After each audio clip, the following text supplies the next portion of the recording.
La contribution que nous vous présentons ce soir se veut l'écho du secteur des musiques pour les deux régions. Elle a été réalisée par le Raoul, Réseau des musiques actuelles du Nord-Pas-de-Calais, et par le Patch, pôle régional des musiques actuelles en Picardie.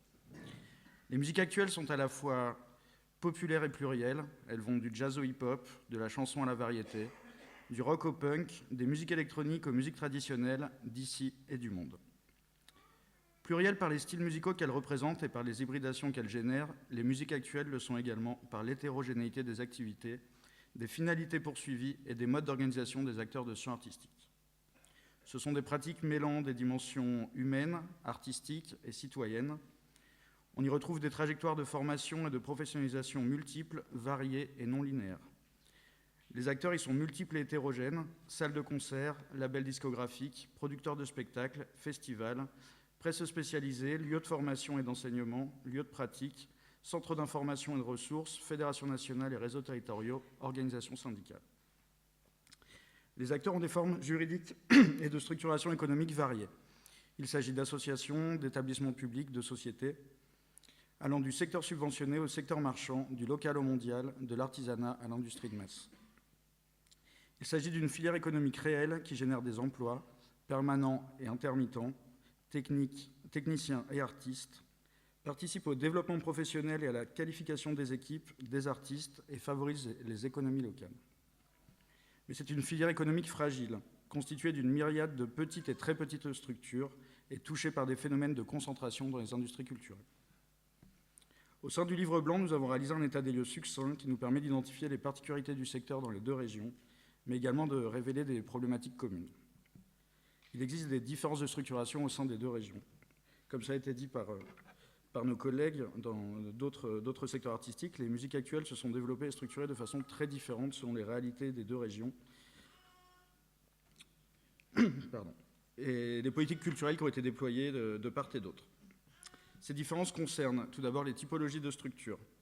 Si on compte plus de SMAC, scène label de musique actuelle en Picardie, à savoir 3 contre 2 dans le Nord-Pas-de-Calais, on compte plus de structures spécifiquement dédiées aux musiques actuelles dans le Nord-Pas-de-Calais. La Picardie compense cet écart par une plus importante implication des structures non spécialisées, théâtre ou centres culturels, au sein des dynamiques collectives autour des musiques actuelles. Les pratiques de diffusion diffèrent également.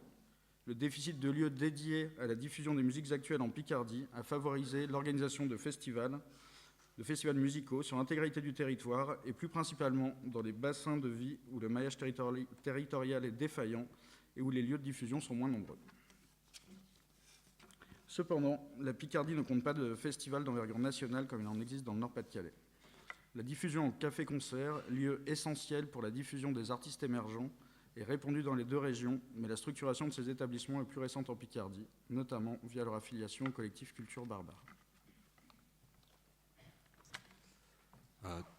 Bien évidemment, les deux régions ont des problématiques et des problématiques communes qui se traduisent par un déficit de lieux dédiés et adaptés à la pratique des musiques actuelles au sein de deux régions qui comptent un nombre important d'artistes amateurs et professionnels.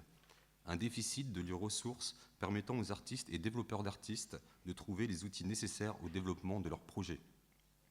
Un déficit d'offres de formation nécessaires à la qualification des artistes et de ceux qui les encadrent, et cela en dehors des formations académiques. Un déficit de soutien aux structures de développement d'artistes, que sont les managers, tourneurs, producteurs, éditeurs ou labels, qui jouent un rôle essentiel aux côtés des structures de diffusion dans le développement de carrières d'artistes et dans la circulation de leurs créations. Et enfin, un déficit de soutien à la structuration d'une filière économique réelle, mais qui reste néanmoins fragilisée.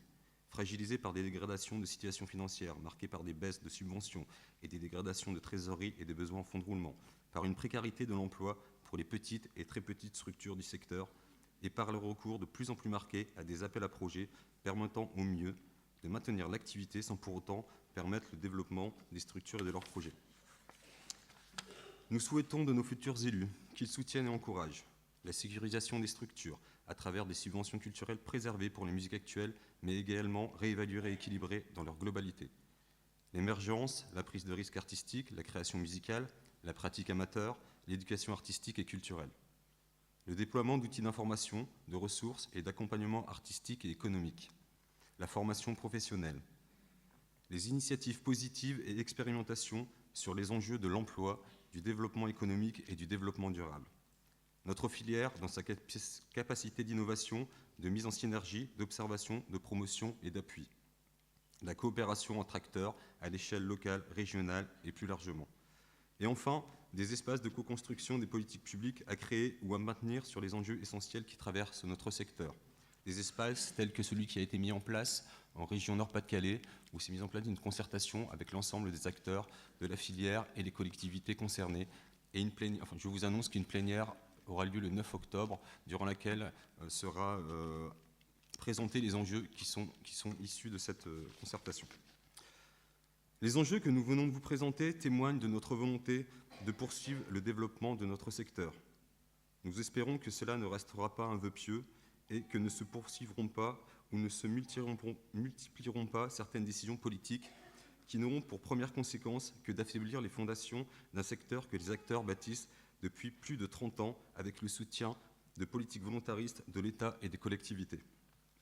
Baisser, voire supprimer les subventions de nos structures ne réglera en rien les difficultés financières des collectivités, tant notre secteur pèse déjà peu dans les budgets de celles-ci. Cela n'aura pour autre conséquence que de faire disparaître des lieux de rencontres, d'échanges et de découvertes artistiques, de créer du chômage et du vide sur un grand nombre de territoires.